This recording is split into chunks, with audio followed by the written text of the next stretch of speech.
Bonjour tout le monde et bienvenue à cette journée porte ouverte pour la 4e édition. La dernière fois, nous avons fait le bonjour à l'entrée de l'usine, à l'ancienne usine, enfin qui est toujours récente. Et aujourd'hui, on se retrouve à un nouvel endroit. Benoît, peux-tu nous dire où est-ce qu'on se trouve? Bonjour à tous, oui, effectivement, la dernière fois, on vous avait présenté où allait se situer l'agrandissement directement sur le toit de l'usine. Là, on est vraiment au cœur du chantier, de la construction. Vous pouvez voir derrière nous les pylônes et la structure qui est mise en place. Donc, on est sur un terrain de 50 000 mètres carrés avec 15 000 mètres carrés dédiés à la production et plus de 2600 mètres carrés pour les bureaux. Donc la construction sera finie d'ici une bonne année. Ok, merci Benoît. Là, on va aller dans l'usine présenter d'autres spots Par rapport à l'année dernière. pour montrer un petit peu notre façon de travailler. Vous avez à nous suivre.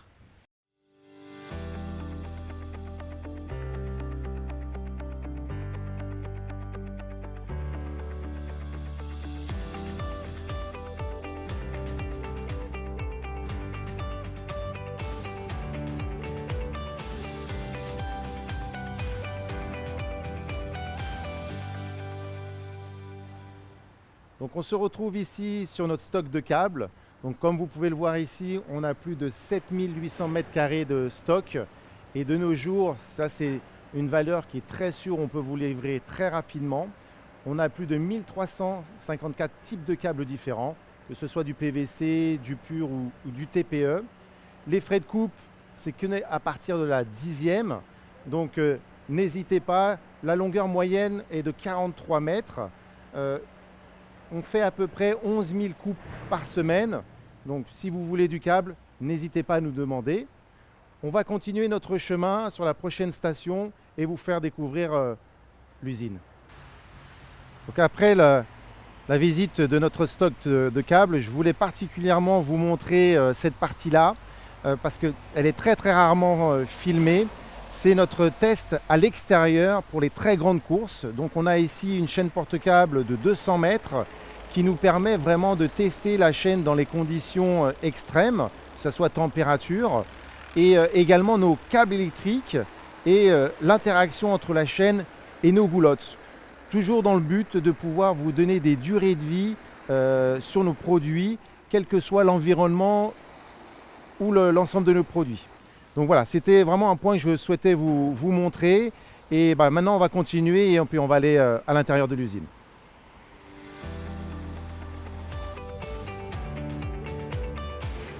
Donc on se retrouve dans l'usine. On avait fait la dernière édition, on vous avait parlé des machines d'injection. On se retrouve au même endroit que l'année précédente. Franck, on est au même endroit, pourquoi? Qu'est-ce qui a changé depuis l'année dernière? Alors ce qui a changé Benoît, c'est toute la réorganisation que l'on a effectuée. On a poussé un petit peu les murs, on a changé un petit peu la façon de travailler, on a poussé les postes dryline d'un côté et glidure de l'autre. Ça nous a permis de gagner de l'espace. On a pu intégrer les 60 presses à injection que l'on a parlé l'année dernière. On en a encore intégré d'autres, bien d'autres. On arrive maintenant à un nombre aux alentours de 700 presses à injection sur le parc.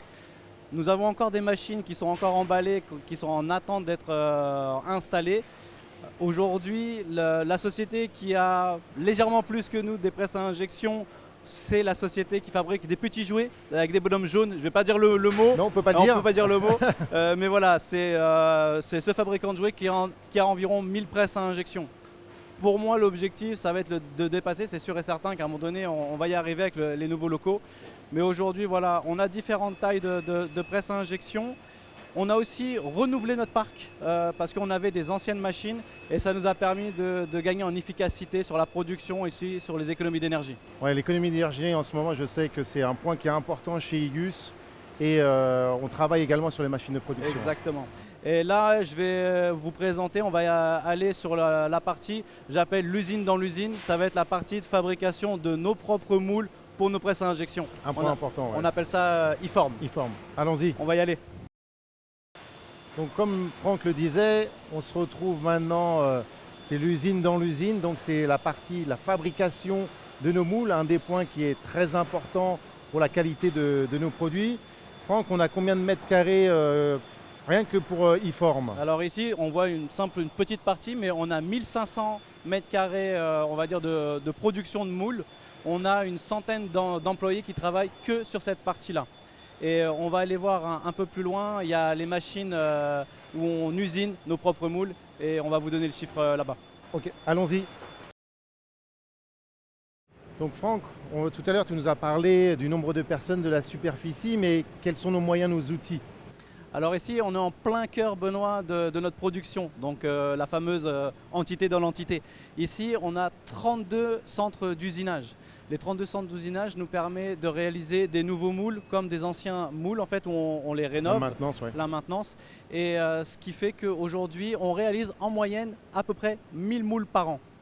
Ce qui est énorme. Hein. Ce qui est quand même pas mal. Et aujourd'hui, voilà, la centaine d'employés travaillent ici en rotation. Et on peut voir ici des moules de plusieurs cavités. On peut réaliser des petits outillages comme voir des très gros outillages. Ça nous permet de maintenir le process entièrement. Ouais, du début, vraiment la fabrication du moule, la fabrication de la pièce pour avoir cette qualité IGUS. Voilà. Et la question, souvent, les clients nous posent la question à partir de quel moment on crée un outillage. Bah, finalement, il n'y a pas de définition à proprement dit, c'est à partir du moment où ça fait gagner en coût pour le client. Donc, on fait payer simplement des frais de participation à l'outillage. Ça veut dire qu'un moule qui peut coûter aux alentours de 20 à 30 000 euros, par exemple, pour une pièce spécifique, on va le lancer à partir de 10 15 000 euros. C'est des frais de participation. Ensuite, tout ce qui est maintenance et les droits, on va dire, de la propriété, ça reste chez IGUS. Donc, ensuite, c'est simplement, on doit livrer une pièce finie. Ok. Très bien, merci Franck. On va continuer à notre prochain poste. Super, on y va.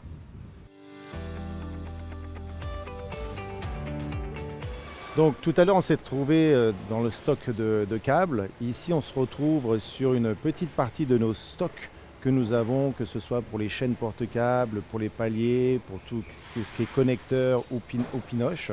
Donc on a vraiment un stock qui est très important. Grâce à ce que disait Franck tout à l'heure, c'est l'augmentation de notre capacité de production. Vous voyez aussi derrière moi tout ce qui est le packaging, donc tout ce qui est en stock peut être directement envoyé chez vous en ce moment qui est dans les alentours de 3 semaines, où il y a quelques mois, on parlait plutôt en mois. Voilà, on continue notre tour. Alors ici, je voulais vous montrer très rapidement notre façon de faire pour les montages. Et ici, on est en train de voir un de nos coéquipiers monter un EasyTube. Donc c'est un élément de guidage de la gamme Dryline. On a ici, vous pouvez le voir, tout ce qui est pièces pour faire le montage. Donc on appelle ça le picking. Donc on vient prendre les pièces pour notre montage qui viennent ensuite selon des cellules en fait à proprement dit. Ce monsieur monte des EasyTube, à côté on monte une table linéaire ZLW et une fois que c'est monté selon le plan IGUS avec tous les outils en fait en adéquation pour pouvoir faire le montage, une fois que c'est fini, juste à côté on a la partie packaging. Et donc c'est pour faciliter, on va dire, le transport de pièces une fois fini. Une fois que les pièces sont transportées, on les met sur des chariots, on les contrôle. Alors s'il y a des moteurs, ils sont montés sur des bandes de contrôle, des bandes test. Et ensuite, ils sont montés sur la partie packaging, prêts à envoyer. Très lean, on gagne du temps et les clients sont satisfaits. Voilà, merci. Ici, on se retrouve sur la partie toujours Dryline. Et là, on vous montre derrière moi notre stock des barres longues. Ici, on a les rails Dryline W, les rails Dryline T. Et derrière nous, on a le stockage automatisé pour les grandes longueurs. Tous nos matériaux sont sur stock en général. Et ce qui nous permet d'être très réactifs, surtout actuellement en ce moment où les délais sont le nerf de la guerre. Aujourd'hui, on a fait un très très gros travail depuis des mois pour obtenir ce résultat-là. Et aujourd'hui, ça nous permet de répondre aux besoins des clients très rapidement.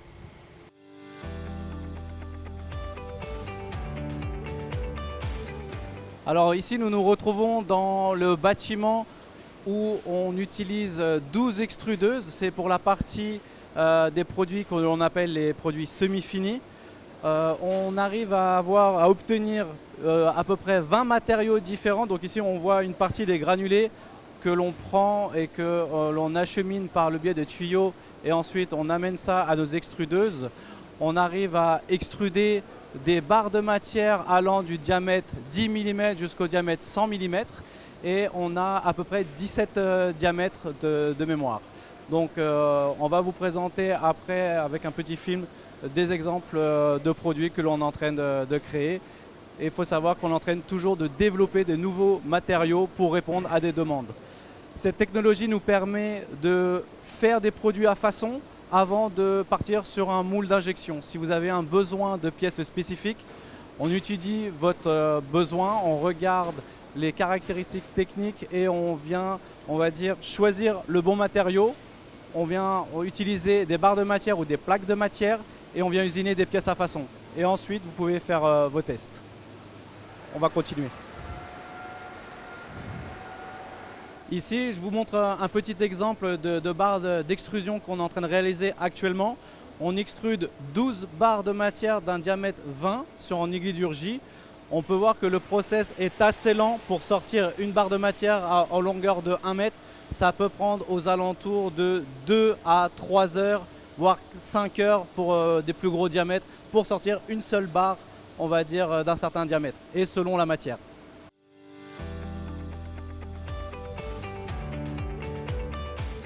Alors ici, nous nous retrouvons dans un autre bâtiment, on appelle le bâtiment LCA. Donc c'est ici où on représente la gamme Low Cost Automation.